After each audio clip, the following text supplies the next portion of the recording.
Assalamualaikum warahmatullahi wabarakatuh and welcome to Muzayyan Montessori and School online classes. Now take out your social studies book for class 5 and open your chapter number 4. Your chapter number 4 is on page number 25. आज हम जो है chapter number 4 की reading करेंगे। तो यहाँ पे देख लेते हैं सबसे पहले क्या है।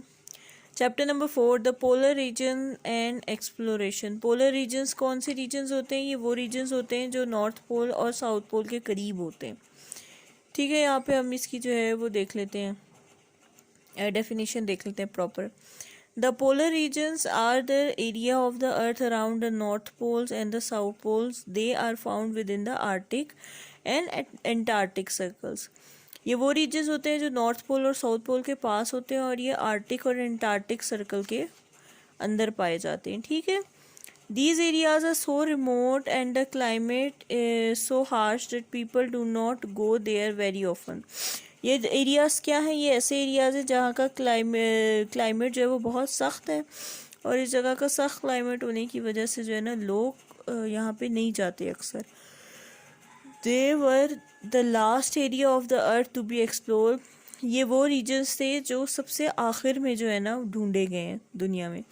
The history of this region is very exciting. अच्छा, अब इन रीजन्स की जो हिस्ट्री है ना वो बहुत ही मज़ेदार है।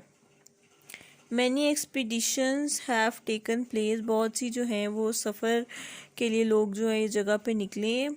And people have had great adventures trying to reach the two poles. और लोगों ने जो है बहुत से जो है कारनामे भी अंजाम दिए इन दो पोल्स पे पहुंचने के लिए। Exploration is the act of investigation unfamiliar places. Exploration क्या होती है? एक्सप्लोरेशन होती है कि आप जब किसी अनदेखी जगह को ढूंढते हैं ना, निकालते हैं, तो वो क्या कहलाती है? आपकी एक्सप्लोरेशन कहलाती है। As well as learning from the polar regions, we will also discover more about explorers and exploration in this lesson. अच्छा, जब हम पोलर रीजन्स के बारे में पढ़ेंगे ना तो हमें पता लगेगा कि एक्सप्लोरर और एक्सप्लोरेशन कौन कौन है। ठीक है, क्या होती है। Within the Arctic and Antarctic circles the sun remains below the horizon in mid winter. अच्छा बच्चों, बात क्या होती है कि आर्टिक और एंटार्क्टिक सर्कल्स में जो होती है ना, सन जो है वो ज़्यादातर नहीं निकलता। तकरीबन मिड विंटर से जो है सन गायब हो जाता है, सूरज गायब हो जाता है। It is dark all day and all night. अब क्या होता है इन जगहों पे सुबह हो या शाम हो फिर सूरज नहीं निकलता 6 महीनों के लिए। ठीक है, in midsummer although it is extremely cold the sun remains above the horizon all the time. This is why these region are called the land of midnight sun. अच्छा बच्चों, अब इन जगहों पे क्या होता है? इन जगहों पे 6 महीने के लिए दिन रहता है और 6 महीने के लिए जो है वो रात रहती है। ठीक है, मतलब दिन और रात जो है ना वो चेंज होते रहते हैं। ठीक है, फिर उसके बाद जो हमारे पास है the Arctic. The Arctic includes parts of Greenland, Norway, Sweden, Finland, Russia, the USA and Canada around the north pole. There is a vast area of ocean called Arctic ocean.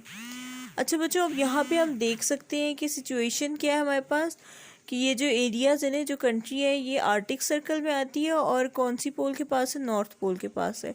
और नॉर्थ पोल के पास एक बहुत बड़ा area भी है, जो कौन सा एरिया है? आर्टिक ओशन का एरिया है। This ocean is not like other ocean of the world. It is so cold here that the water is covered by ice and snow the surface of this ice cap looks like land. और क्या होता है यहाँ पे इतनी ठंड होती है कि जो समंदर है वो ये जो ओशन है बिल्कुल आइस से ढका हुआ होता है। ठीक है, और ऐसे लगता है जैसे आइस कैप्स बनी हुई है, यानी कि आइस जो है वो ऊपर से उसने क्या बनाई हुई है? टोपी पहनी हुई है। जैसे इन्होंने ना ओशंस ने क्या किया हुआ है? आइस की टोपी पहनी हुई है। ठीक है, the surface of this ice cap looks like land. अब ये जो आइस कैप की सरफेस होती है बिल्कुल ऐसी सख्त होती है जैसे ज़मीन हो।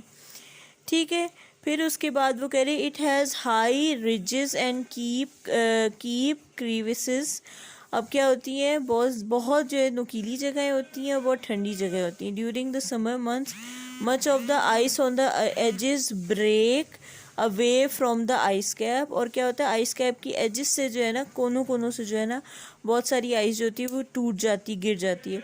Huge icebergs float in the ocean, और बहुत बड़े बड़े जो है आइसबर्ग वो ओशन में तैरना शुरू कर देते हैं। Making it difficult for, next page पे आ जाते हैं, मुश्किल खड़ी कर देते हैं किस चीज़ के लिए, ये icebergs, ships to pass temperature. अब शिप्स को पास करने में ना, शिप्स को गुजरने के लिए जो है बहुत ज़्यादा मुश्किल खड़ी कर देते हैं ये। Temperature in the arctic for most of the year are below -23 degrees.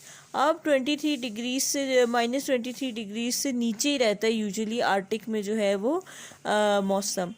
The first explorer in this region in 325 BC was a Greek called Paethus. Paethus जो था उसने इस जगह को एक्सप्लोर किया था। 700 years later some Europeans went as far as Greenland and settled there.